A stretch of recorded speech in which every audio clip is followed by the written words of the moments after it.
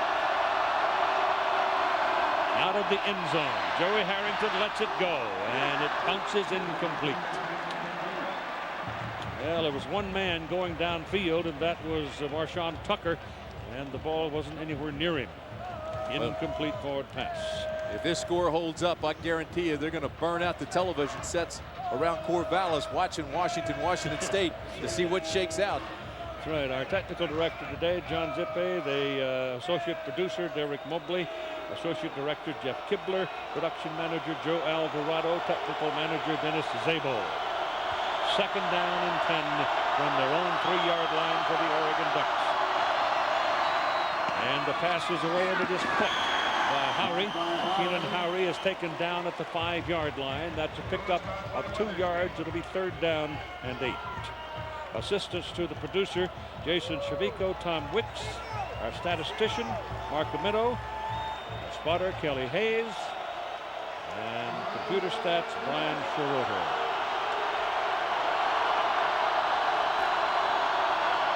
Out of the end zone, Harrington lets it go. Oh, got it. Sammy Parker makes the catch up on the 22-yard line for a first down. You talk about taking it to the brink. It was 3rd and 8, and he hit him. Ducks still have life, dragged him all the way across. Again, great body control to get the feet down and get control of the ball. So they move the chains, they get it up past the 20. Now they've got a little bit more room to work. Again, you got your speed guys. You got Willis, you got Parker, you got Tucker, you got Howry in the ball game. First down and 10, 2 minutes, 11 seconds to play in the game. Harrington's pass, incomplete. Intended for Jason Willis, and very good coverage for Oregon State. Jake Cookus and Calvin Carlisle are the people who've been doing the heavy work in the secondary over the last few minutes, and it was Carlisle on that play playing with a sprained foot. Mike Bellotti and his assistants trying to find something. His offensive coordinator, Jeff Petrie, trying to find a way to break him loose.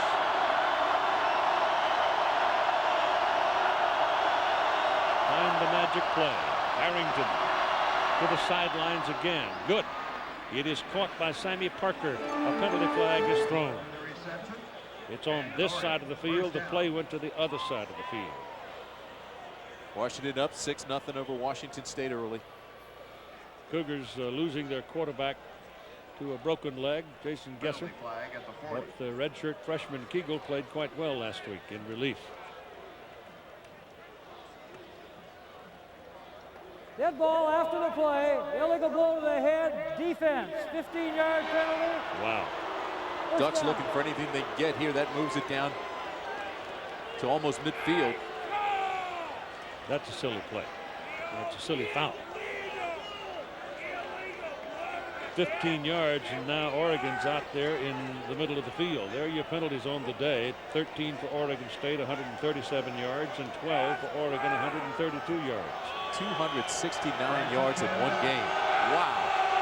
49-yard line now as Harrington rolls out, gets some time to throw. Goes to the near it, picked off. Intercepted by DeLawrence Grant. One time too many to the same place, and that is the 5th interception of the day for Joey Harrington.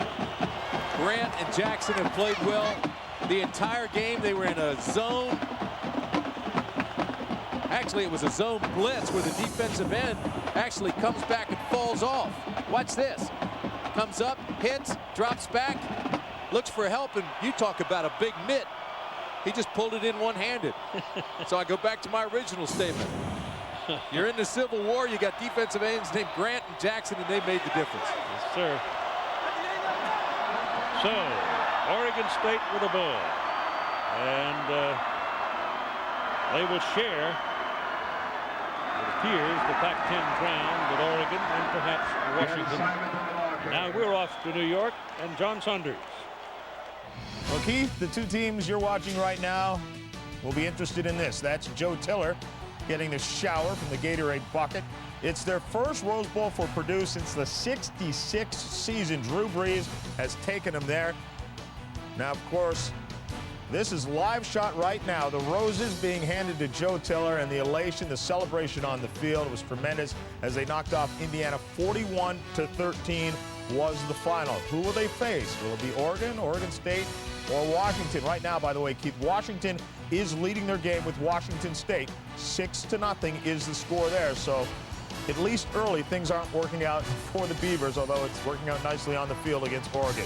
Keith, that's the story. Purdue, champions, headed to the Rose Bowl. If it winds up in a three-way tie, then the Washington Huskies on the tiebreakers will go to the Rose Bowl.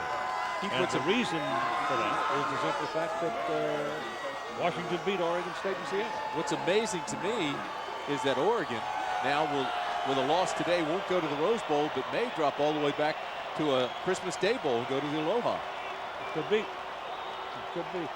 The only loss they had this season was in Seattle to the Washington Huskies, when the Huskies seemed they were in control as Tuiasa Sopo scored a touchdown in the fourth quarter to put them ahead by 10, and then Jonathan Smith put them back in the ball game, and the Beavers missed on this field goal try that much. That was the difference in the ball game, 33-30. This is one fine Oregon State team, though, I'll tell you, with a great deal of speed. Well, they'll give anybody fits. Well, they've been rolling in the second half of the season. This is Simonton getting around the corner.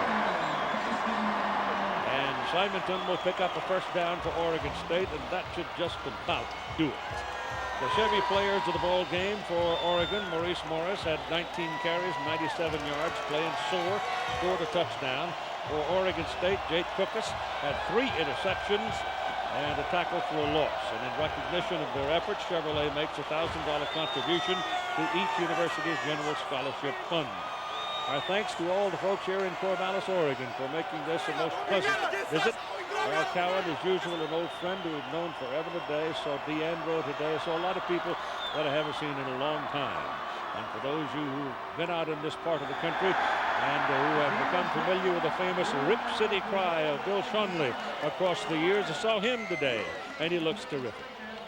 Keith, Ken Simonton, who had 8 carries for 10 yards in the first half, now over 100 yards for the ball game.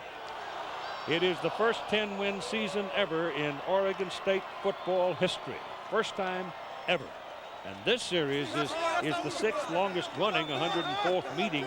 So they've been playing football out here a long time, but this is their most successful season ever. The 962nd game in school history. And now the students are starting to come out of the stands and spill down onto the area right behind the Oregon State bench.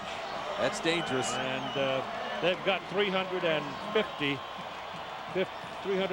security people are going to try to control the circumstances, but our congratulations to Dennis Erickson and his staff.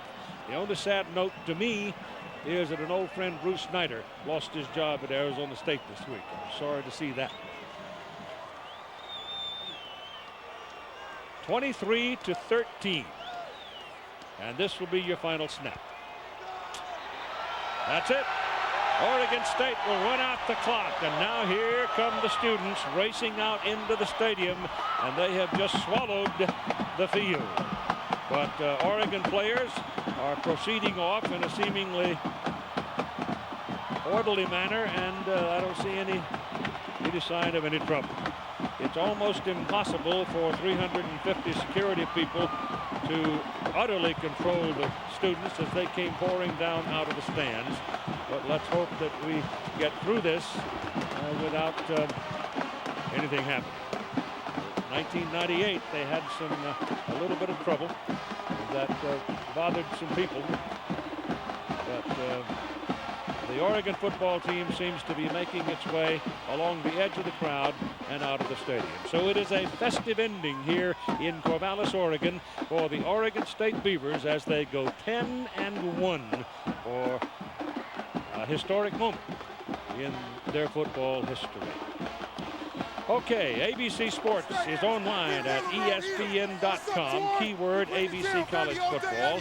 This has been a presentation of ABC Sports, continuing the tradition of excellence.